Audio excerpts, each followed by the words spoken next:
So we live in such an insular bubble, watching and covering the Minnesota Vikings, and it never took a moment to think about how the Diggs trade looks nationally, and maybe some of the national haircuts and pundits actually think that the Vikings are rebuilding or just completely having a tear down and rebuild. One of the two things. Laundry's done, by the way. So former Bill, Jeremiah Searles, tweeted this out.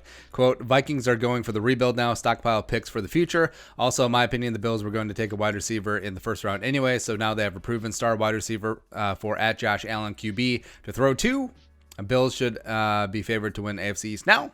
All that good stuff, right? So, I was thinking about it. Do people actually believe that? Or I get it. Jeremiah is working in the media now. Maybe he's trying to get back in the Bills' good graces. Maybe he's trying to grease the skids there, pandering to Bills fans a little bit. I don't think he's going to do that to Vikings fans, but I always liked and respected Jeremiah Searles. But yeah, I'm gonna have to go ahead and disagree with you there.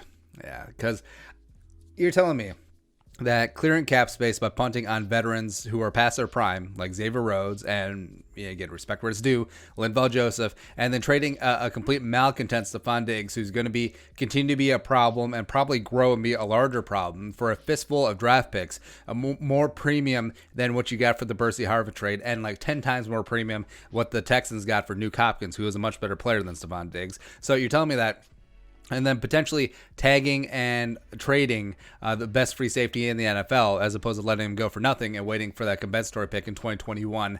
I don't see that as a rebuild. I see that as smart GMing, as smart managing of personnel, smart streamlining of characters in the locker room, rather. And if anything, it's going to be a quick reload, because what I see is you have also, you extended Kirk Cousins for 2 years. Clearly the team is sold on him being the guy. Clearly the team isn't in a rebuild, because if you're going to rebuild, you don't do it with a quarterback on top tier money who's 30 years of age and older.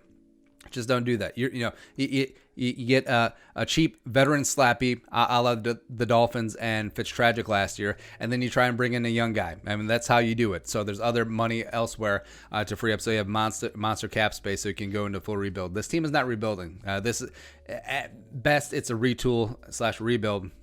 And I think, frankly, the Vikings are going into the tail end of free agency, a little bit of cap room. Maybe they trade for Joe Thuney. Who really knows? And then you head into the draft. You have 2 first-round draft picks. You have 11 picks total, plus you have a future 4th-round pick. I mean, you're set. I mean, you are good to go there. You have the ability to, depending on how the board plays out, go up and get that wide receiver 1. Go up and get the top tackle in the draft. Go up and get the cornerback or the safety that you want.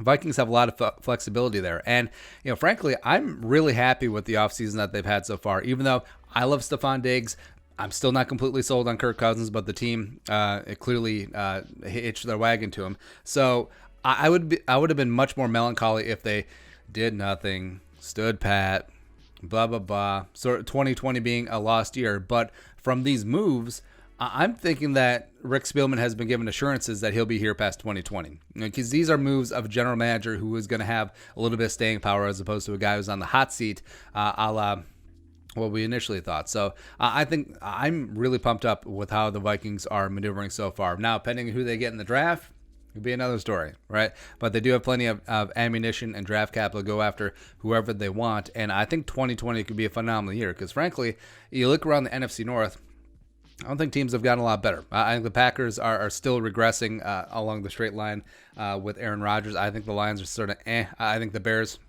are truly going to be stuck in purgatory, especially with bringing Andy Dalton to compete with Mitchell Trubisky Ponder. What's up? Yeah, so I think the Vikings are putting themselves firmly in the driver's seat for the NFC North. I think they'll be a force in the playoffs, and I think they could be in contention to win Jerome Bardi if they can protect Kirk Cousins and run the piss out of the ball and play some sort of defense and protect Kirk Cousins from himself. But yeah, Vikings ain't rebuilding, son. All right, what's your thoughts? Vikings rebuilding or reloading? Let us know in the comment section below. Also, subscribe for daily Vikings takes. If you want to support the work, pull us on the Venmo. Plus, give us a follow on social media as well. Until next time, Skull Production Value.